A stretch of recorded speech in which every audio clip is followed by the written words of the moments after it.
One of the coolest things you can use when you're trying to get ideas out of your head too is, and it's something that I like using, if I'm doing presentations or even if I'm just sitting there some days just thinking by myself, is I like using flip charts.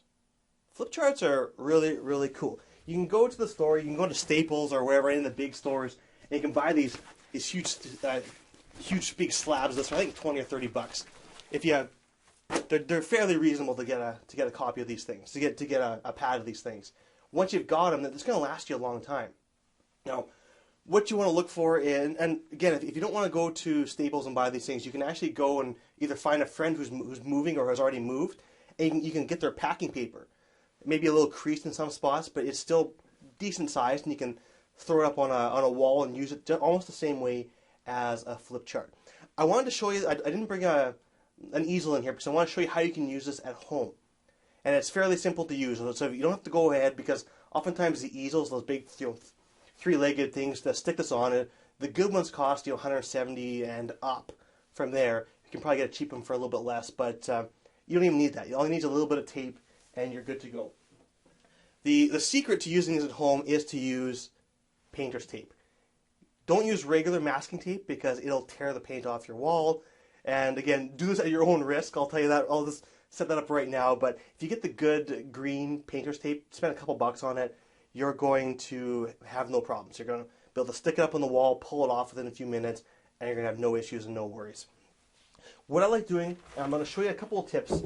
When you're using flip chart paper at home or on a wall anywhere, especially if it's someone else's wall, is to always make sure it's got two layers through. Some marker pens will actually bleed through one layer of this, and you'll pull the paper off, and you're going to have your permanent your wall marked permanently with marker pen. So keep that in mind. The easiest way to do it is pull off 2 sheets of this, and just take a little bit of tape and just do the tops. You don't want to do too much. Sometimes if you don't do it right, they slide off a little bit. It's not a big deal. Just do 2 little things at the top, and then to stick it onto a wall, all we do is we grab our little painter's tape and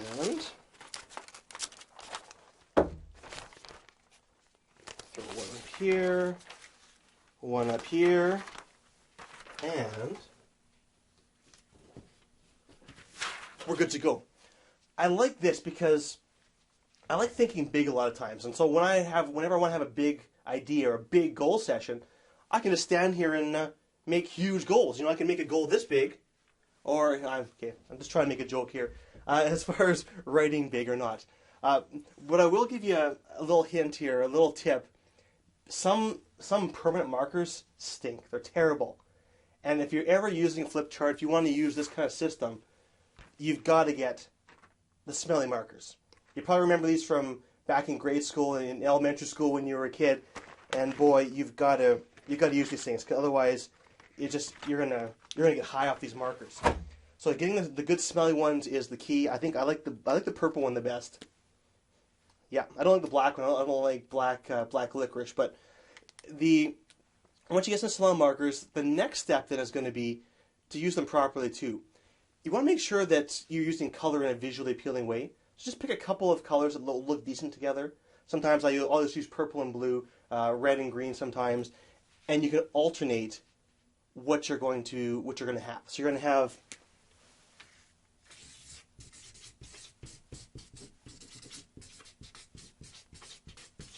make sure you get some smelly markers.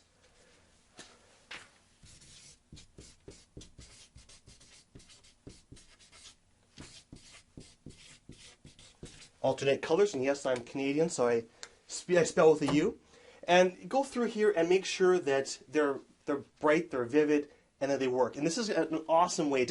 I love getting out and just on a pen and paper and just going huge with stuff, because you can make big. You can go in here. I can grab a different color pen now and make lines, drawing this here and connecting something down below. And you just feel like you're being smart, or you're in the big time when you start using big papers like this. So for the couple bucks it might cost you, I'd ask you to consider it. When you're done, all you need to do is take it off, flip it over, and we can use the other side, obviously making sure this side is well dry before you flip it over. But that's really an awesome way, I think. I love using flip charts.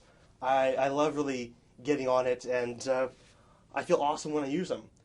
But there's more you can do. There's different things you can do, right? Flip charts is one. There's one that I think is actually a little bit cooler. And let me show you what it is. I like using whiteboards. There's different types of whiteboards you can get. You can get, little small whiteboards. I've got plenty of those hanging around. I've got whiteboards. I've got, you can actually buy whiteboards in 4x8 sheets. So you can get these huge whiteboards that you can write on. What I've done is I've actually made one of the walls in my office into a whiteboard wall. I just got some paint. It was about $30 a can. I think it took me 2 or 3 cans worth to really coat the wall well. And now when I come down here, some days I'll be tired or I'll be energized at nighttime and I want to write something on my whiteboard. I just come down here and I'll fill the board up. And I'll just have all these great ideas. And then in the morning I'll come back and I'll throw them into my mind maps or my computer or do whatever or delete them or work off the board or whatever I need to do. But it's just really, really cool. If you need to then, and this is maybe the downside that some people think about whiteboards is that, yeah, I put everything on the whiteboard and then I've got to transfer it somewhere else. Well, yeah, that's true. But it just, I don't know, give it a shot. Even get a small whiteboard and just try write down a few ideas. You can erase them. Sometimes I would get the low odor markers because otherwise, again, the room will be just full of fumes and you'll be passed out after you've spent 5 minutes with the markers. But give this a shot. I love it. I love it so much. But as opposed to just painting a wall, you can go just go buy one if that works for you. But you can work right off it. I love doing a ton of mind maps on these things. So I'd have something on a presentation. So I'd have my presentation, and I can draw all sorts of little arcs off of it to different topics.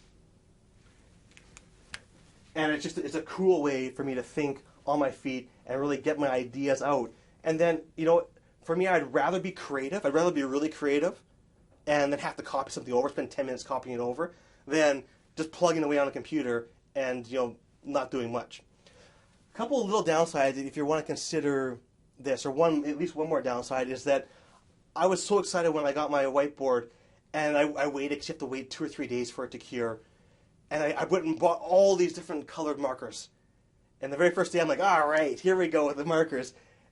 And the colored markers didn't work. I was running for the paint and I was running for the water and the soap to wash it off. But the black did work. So if you're going to try something, and I've tried crayons and all these other things too that have dry erase crayons, make sure you try it in a small area, and then you have some soap and water handy in case it doesn't work. And make sure you never interchange smelly markers and dry erase markers too, which is always a fear of mine. So I always hide the permanent markers in my house because I'm afraid someone's going to come in here one day and write all over my wall and make it wrecked. But there you go. Flip charts, whiteboards, 2 really, really good ways to bring down all your ideas and really help to get the ideas just flowing out of your head. And another, just be cool. It's nice to be able to have people come over and they go, "Oh my goodness, look at your wall!" And you're like, oh yeah, that's nothing. But I love this. I love my wall. If you want, definitely go for it. But one last tip is, I know I was excited about one thing. I was going to show this to you, but I didn't do it in the end. Is that they actually have magnetic paint, a magnetic primer you can get. But I've heard that the dry erase doesn't work as well if you use the magnetic primer behind it. Because I was going to be able to, I thought I could have magnets and stick things up on the wall and be really cool. But in any case, it's still, I think, pretty awesome. So we'll move on from there. Flip charts, whiteboards, big stuff. Using big stuff just makes you feel big.